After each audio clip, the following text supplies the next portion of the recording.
और अधिक इसी संकल्पना को ध्यान में रखते हुए हमारे भारतीय संविधान के अनुच्छेद 15(3) में महिलाओं के लिए विशेष रूप से कानून बनाने की व्यवस्था की गई है जी।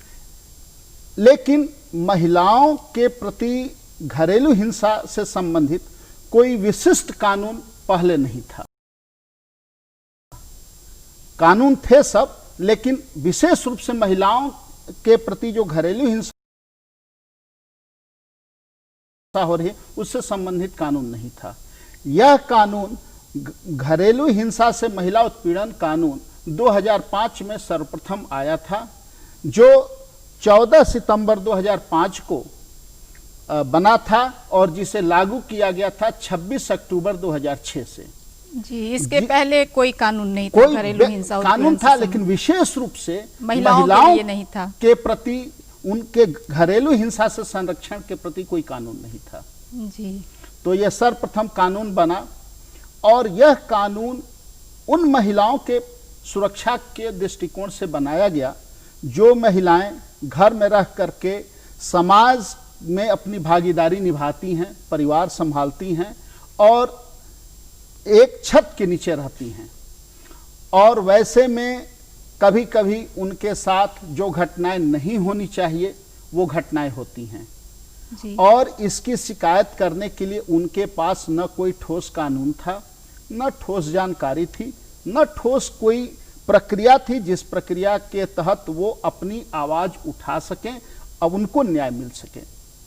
उसी बात को ध्यान में रखते हुए यह घरेलू हिंसा से महिला उत्पीड़न संरक्षण कानून 2005 बनाया गया और उसी के तहत यह व्यवस्था की गई। अब घरेलू हिंसा से महिला संरक्षण, घरेलू हिंसा क्या होती है जी? घरेलू हिंसा क्या घरेलू हिंसा क्या होती है, पहले हमें इसे जानना आवश्यक है जी। तो घरेलू हिंसा मुख्यतः 4 प्रकार की होती है। घरेलू हिंसा को मुख्यतः से 4 प्रकार से बांटा गया है। पहला है शारीरिक यातना, शारीरिक हिंसा। दूसरा है सामाजिक हिंसा। तीसरा है आर्थिक हिंसा और चौथा है भावनात्मक हिंसा जी। ये 4 प्रकार की हिंसा जो घरेलू महिलाओं के प्रति होती है, ये घरेलू हिंसा मानी गई है। अब हम आते हैं शारीरिक हिंसा। शारीरिक हिंसा में वो घटनाएं आती हैं कि जैसे मान लीजिए कि एक औरत के साथ, एक महिला के साथ उसके घर में ही उसके पति के द्वारा, उसके ससुर के द्वारा, उसके परिवार के अन्य सदस्यों के द्वारा अगर मारपीट की जाती है या उसका कहीं भी किसी भी तरह से शारीरिक रूप से क्षति पहुंचाया जाता है, चाहे वो खाना पीना न दिया गया हो, चाहे वो उसको रहने का ढंग से व्यवस्था न किया गया, मतलब जो उसको एक आवश्यक चीजें हैं जीने के लिए वो न प्रदान किया जाए, तो वो सारी घटनाएं जो हैं वो घरेलू हिंसा के तहत आती हैं। इसमें मारपीट से लेकर के अभी आप सुने होंगे कि कहीं कहीं ऐसी ऐसी घटनाएं होती हैं जिसको कि हम लोग कह नहीं सकते हैं जी। तो वो सारी घटनाएं शारीरिक हिंसा में आती हैं। दूसरी हिंसा होती है सामाजिक या भावनात्मक हिंसा। उसके तहत अब मान लीजिए कि कोई शादीशुदा महिला है, उसको ताना देना, अगर उसको बच्चा नहीं है तो उसको ताना देना कि तुम बाज हो। अगर वो दहेज, बार बार उसको दहेज के लिए प्रताड़ित किया जाना, आलोचना किया जाना, उसको मानसिक रूप से दबाव बनाना कि तुमने इतना दहेज नहीं लाया, तुम दहेज लाओ, तुम अपने मैके से ये चीज लाओ, ये सारी चीजें जो हैं उसके ऊपर कटाक्ष करना, गाली देना, ऐसा कोई कठोर वचन बोलना जो उसको चुभ जाए, न बोलना है, ये सारी चीजें जो हैं वो भावनात्मक हिंसा में आती हैं जी। अब तीसरी है आर्थिक हिंसा। आर्थिक हिंसा में उसको जीवन यापन के लिए जो उसकी आवश्यकताएं हैं उसकी पूर्ति न करना, उसका रहन सहन के प्रति ध्यान, उसको दवा दारू, भोजन की व्यवस्था, कपड़े की व्यवस्था, उसका ये जितनी चीजें हैं वो सब आर्थिक में, यहां तक कि मान लीजिए कि उसको कहा जाए कि तुम अपने मैके से जाओ पैसे मांग करके ले आओ, तो ये सारी चीजें जो हैं वो आर्थिक हिंसा के रूप में आती हैं जी। तो और इसके बाद अंतिम जो होती है वो सामाजिक हिंसा में वो हिंसा आती है कि कहीं उसका सील भंग करना, अपमान करना, समाज में किसी के सामने नीचा दिखाना, अपशब्द बोलना, ये सारी चीजें हैं वो जो सामाजिक हिंसा के तहत आती हैं। जी, बहुत अच्छी बातें बताई नित्यानंद मिश्र जी आपने कि घरेलू हिंसा 4 प्रकार के होते हैं। हमारे दर्शक अच्छी तरह समझ गए होंगे, लेकिन यहाँ हम ये जरूर पूछना चाहेंगे कि अभी तो कोरोना काल चल रहा है, लोग घर से बेवजह बाहर निकल नहीं सकते हैं। अगर कोई महिला या घर का कोई सदस्य घरेलू हिंसा से प्रताड़ित हो रहा है तो वो इसकी शिकायत कहाँ करे? जी, आपको हम पहले भी बताया, आपने बहुत अच्छा प्रश्न किया कि आपको पहले भी बताया कि महिलाओं के प्रति कानून बनाने का जो प्रावधान था भारतीय संविधान के अनुच्छेद 15(3) में था, जिसके तहत महिलाओं के प्रति विशेष कानून बनाने का प्रावधान था। उसी के तहत यह घरेलू हिंसा से महिला उत्पीड़न से संरक्षण अधिनियम 2005 बना, उसी के तहत यह व्यवस्था दी गई है। हाँ, पहले आपको ये बता दें कि इसके प्रति जो भी कानून था उस कानून में कहीं क्षतिपूर्ति राशि या अगर उसके साथ कुछ नुकसान हुआ है तो उसको भरपाई करने का प्रावधान नहीं था। यह पहला ऐसा कानून बना है कि अगर किसी महिला के साथ कहीं कोई अगर क्षति होती है तो उसकी क्षतिपूर्ति की व्यवस्था की गई है। और इसीलिए इस कानून को दीवानी प्रकृति का कानून कहा गया है। जी। दीवानी प्रकृति का कानून हम उसे कहते हैं कि जिसमें कि रुपए पैसे या आर्थिक सहायता के रूप में उसको हम अगर सुविधा प्रदान करें तो वो दीवानी प्रकृति, उसमें कंपनसेशन से लेकर के दवा दारू, रहने की व्यवस्था, उसकी सुरक्षा, ये सारी बातें उसमें निहित हैं। और इन सब का संचालन महिला एवं बाल विकास मंत्रालय के द्वारा होता है।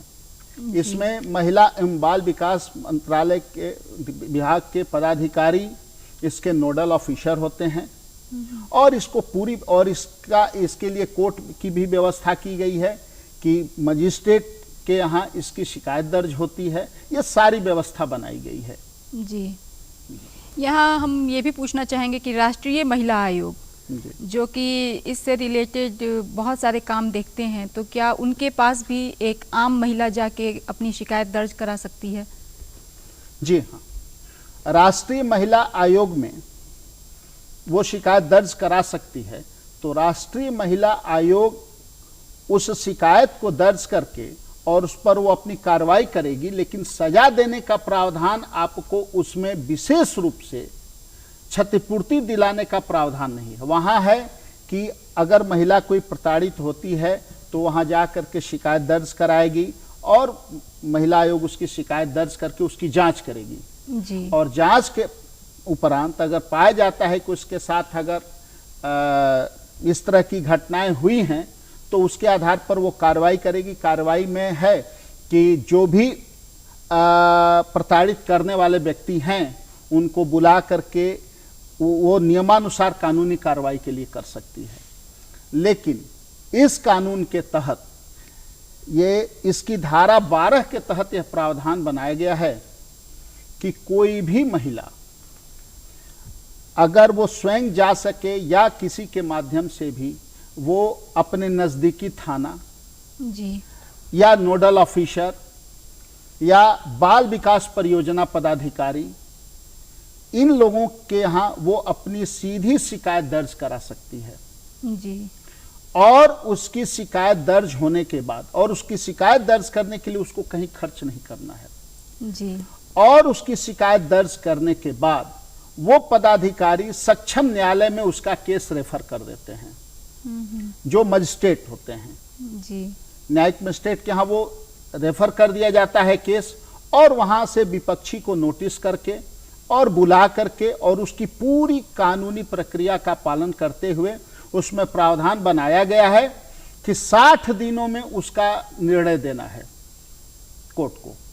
इस बीच अब उस महिला के साथ आने वाले दिनों में, अब मान लीजिए कि अगर वो महिला किसी पुरुष के विरुद्ध कानूनी कार्रवाई, अगर संरक्षण के लिए कानूनी कार्रवाई करती है, हो सकता है कि उस पर कोई शारीरिक आघात किया जाए जी, क्योंकि ये मारपीट किया जाए जी, ऐसी आशंका उसको बनी प्रताड़ित रहती है। किया जाए। जी जी तो वैसे परिस्थिति में यह प्रावधान बनाया गया है कि कोर्ट आदेश देगा, अंतरिम आदेश के तहत नोटिस करेगा और अंतरिम आदेश के तहत यह आदेश देगा कि उस महिला को वहां के जो नजदीकी पुलिस पदाधिकारी हैं, थाना है और महिला बाल विकास परियोजना पदाधिकारी को यह आदेश देगा कि इसकी पूरी सुरक्षा प्रदान की जाए। अगर वो महिला नहीं चाहती है कि वो अपने परिवार में जाकर के रहे, अपने लोगों से उसको भय है, हो सकता है कि उसके जान का भी खतरा हो, तो वैसे स्थिति में उसको अलग रहने की भी व्यवस्था कराने की व्यवस्था इसमें की गई। जिम्मेदारी है पदाधिकारी की कि वो उसको अलग रहने की व्यवस्था कराएंगे और अगर उसको चोट लगा है या कहीं कुछ अगर नुकसान है तो उसके दवा दारू से लेकर के भोजन व्यवस्था तक, रहने के लिए खाने पीने, वो सारी व्यवस्था वो कराने की है। और उस व्यवस्था का खर्च अगर कोर्ट चाहे तो जो प्रताड़ित करने वाला व्यक्ति है उससे भी दिलवाया जा सकता है जी। ये इतनी व्यवस्था बनाई गई है जी। और एक और चीज़ है कि घरेलू हिंसा में शामिल अगर कोई व्यक्ति है तो उसके लिए सरकार ने सज़ा का प्रावधान कर दिया। तो कौन कौन सी ऐसी धाराएं हैं जिसके तहत उसको सज़ा का प्रावधान है? इस कानून में ही अपना वो सारा प्रावधान इसी कानून में बना हुआ है जी। इस कानून में यह प्रावधान बना हुआ है कि अगर दोषी अगर पाया जाता है कि अगर महिला को प्रताड़ित करने के लिए कोई व्यक्ति दोषी है तो उसे 3 साल तक की सजा दी जा सकती है। अच्छा। 3 साल तक की सजा और जुर्माना दोनों का प्रावधान किया गया है जी। उसको जुर्माने की राशि और ये जेल की सजा दोनों का प्रावधान इसमें किया गया है जी। जिसके तहत उसको दंडित व्यक्ति को जेल भी भेजा जा सके और जुर्माना की राशि भी दिलाई जा सके। और उसके साथ साथ अगर महिला के साथ उसका बच्चा है उसका भी देखभाल, संरक्षण, सारी जिम्मेदारी निभानी होती है। तो घरेलू हिंसा उत्पीड़न का जो मामला जब कोर्ट में चला जाता है तो क्या उसका कोई समयावधि भी है कि इतने दिनों के या इतने सालों के अंतराल पर ये केस खत्म हो जाएगा और इसका निपटारा हो जाएगा? जी, हमने आपको बताया पहले ही कि इसमें प्रावधान किया गया है कि 60 दिनों के अंदर इस मामले को निष्पादित करना है। और इसमें वो सारी महिलाएं आती हैं, चाहे वो बेटी हो, चाहे वो पत्नी हो, चाहे वो माँ हो, चाहे वो दादी हो, चाहे बुआ हो, नानी हो, कोई भी हो, कोई भी महिला, वो सारी महिलाएं इस कानून के अंतर्गत उनको संरक्षण प्राप्त है। और एक अच्छी बात आपको बता दें कि ऐसा नहीं कि केवल पुरुषों के प्रति ही, अगर एक महिला अगर दूसरे महिला के प्रति भी अगर घरेलू हिंसा करती है तो वो महिला भी घरेलू हिंसा अधिनियम के तहत दोषी मानी जाएगी। उदाहरण के लिए अगर मान लीजिए कि एक सास अगर अपने बहू को प्रताड़ित करती है तो इस कानून के तहत सास भी दोषी पाई जाएगी घरेलू महिला संरक्षण अधिनियम के तहत। ये सबसे बड़ी बात है जी। यानी घरेलू हिंसा के तहत जो लोग भी इसमें शामिल रहेंगे तो सबके लिए सजा का प्रावधान है। अंत में मतलब हम ये कह रहे थे कि कहने का तात्पर्य यह है कि सिर्फ कोई महिला पुरुष के ही विरुद्ध शिकायत नहीं कर सकती है, महिला अगर किसी महिला ने भी उसके साथ अगर घरेलू हिंसा किया है तो उसके प्रति भी शिकायत कर सकती है। जी जी। अंत में नित्यानंद मिश्र जी, आप हमारे दर्शकों को क्या सुझाव देना चाहेंगे घरेलू हिंसा के मद्देनजर? अगर आपका कोई संदेश हो तो आप देना चाहें। जी, सबसे पहले तो आपको हम ये बता दें कि यह एक इतनी अच्छी कानूनी व्यवस्था की गई है कि जिसके प्रति सरकारी स्तर पर, एनजीओ के माध्यम से या अन्य संचार माध्यमों से इसका प्रचार प्रसार किया जाना चाहिए।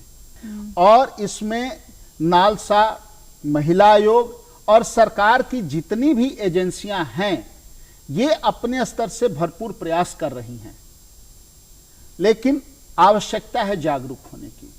जी, जागरूकता ही, कहा जाता है कि एक फ्रेंच कहावत है कि आईवी रिमेडियम यूबी जोश, जहां अधिकार है वहीं उपचार है। पहले हम अपने अधिकार को जानें, उसके बाद उपचार का रास्ता निकलता है। तो आज इस कोरोना महामारी के दौर में इस कानून की प्रासंगिकता और ही बढ़ गई है। जी, पहले से ज्यादा बढ़ गई है। संयोग से आज के ही हम पेपर में, समाचार पत्र में देख रहे थे कि कोरोना काल में जितनी भी शादियां हुई हैं, आपको भी जान के आश्चर्य होगा कि जितनी भी शादियां हुई हैं, उन सारे शादियों में अधिकांश शादियां असफल रही हैं। लड़की गई है अपने ससुराल और उसको रहने नहीं दिया जा रहा, तरह तरह से प्रताड़ित किया जा रहा है, या शादी के दौरान उसको कुछ और बताया गया है और वहां पहुंचने पर कुछ और मिल रहा है। तो ये कोरोना महामारी महिलाओं के प्रति और विशेषकर घरेलू रिश्तों के प्रति काफी बदलाव लाया है। आज आवश्यकता है जागरूक होने की, और ऐसा नहीं है कि केवल महिला, सबको जागरूक होने की आवश्यकता है। जी, घरेलू हिंसा के शिकार तो कोई भी हो सकता है। पुरुष को भी ये सोचना होगा, इसीलिए महिलाओं को अर्धांगिनी कहा गया है। पुरुष को सोचना होगा कि बिना महिला के स्वस्थ समाज की कल्पना नहीं हो सकती है। इसीलिए पुरुष वर्ग को भी और महिला वर्ग को भी, क्योंकि अब कोई किसी से कम नहीं है। आज देख लीजिए, समाज, विश्व, देश, राज्य, परिवार, हर स्तर पर सबकी समान भूमिका हो गई है। जी, और सबकी समान भागीदारी भी होनी चाहिए, सबको मिलजुल के रहना चाहिए। इसीलिए मेरा हमारे प्रिय दर्शकों से इस दूरदर्शन कार्यक्रम के माध्यम से, कानूनी सलाह के माध्यम से संदेश है कि जागरूक बने, अपने अधिकारों को समझें, अपने कर्तव्यों को समझें और अपने अंदर एक स्वस्थ मानसिकता का विकास करते हुए अच्छे समाज का निर्माण करें, जिसमें सभी की भलाई है। नित्यानंद मिश्र जी, आपने इतनी महत्वपूर्ण जानकारी दी, इसके लिए आपको बहुत बहुत धन्यवाद। धन्यवाद आपको। दर्शकों, आपने देखा कि घरेलू हिंसा के जो बढ़ते हुए मामले हैं कोरोना के इस दौर में, उसके लिए हम सभी को आगे आना है। समाज और सिस्टम दोनों को साथ आगे बढ़कर इसे ख़त्म करने में अहम भूमिका निभाना है, क्योंकि ये समय है एक दूसरे के हाथ थामने का, न कि एक दूसरे पर हाथ उठाने का।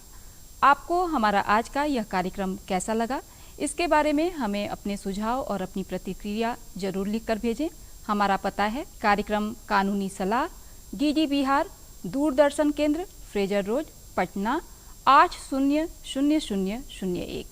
तो इसी के साथ अब रागिनी को यहीं दीजिए अनुमति। नमस्कार।